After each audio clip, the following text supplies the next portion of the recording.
Helmet ഇല്ലെങ്കിൽ ഇരുചക്ര വാഹനങ്ങൾക്ക് പെട്രോൾ നൽകേണ്ടതില്ലെന്ന ഉത്തരവ് ഗതാഗത കമ്മീഷണർ ടോമിൻ തച്ചങ്കരി തിരുത്തി.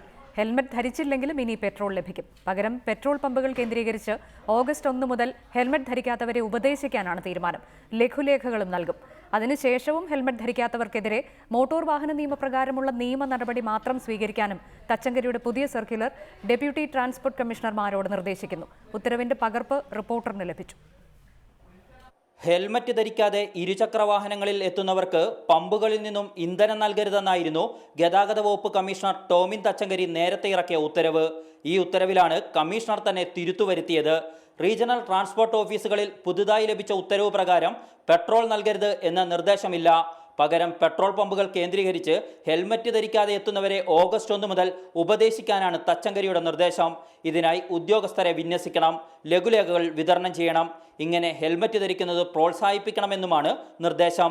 ഇതെല്ലാം ചെയ്തിട്ടും ഹെൽമറ്റ് ധരിക്കാത്തവർക്കെതിരെ നിലവിലെ മോട്ടോർ വാഹന നിയമപ്രകാരം മാത്രം നിയമ നടപടി സ്വീകരിക്കണം. നിലവിലെ മോട്ടോർ വാഹന നിയമത്തിൽ ഹെൽമറ്റ് ധരിക്കാത്തവർക്ക് ഇന്ധനം നൽകരുതെന്ന ചട്ടമില്ല.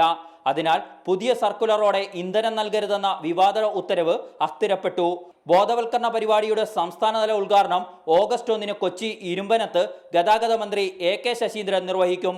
പുതിയ സർക്കുലറോടെ വിഷയത്തിൽ ഗതാഗത മന്ത്രിയും ട്രാൻസ്പോർട്ട് കമ്മീഷണറും തമ്മിലുള്ള തർക്കത്തിനും പരിഹാരമായി. KR Saju, reporter, Kozhikode.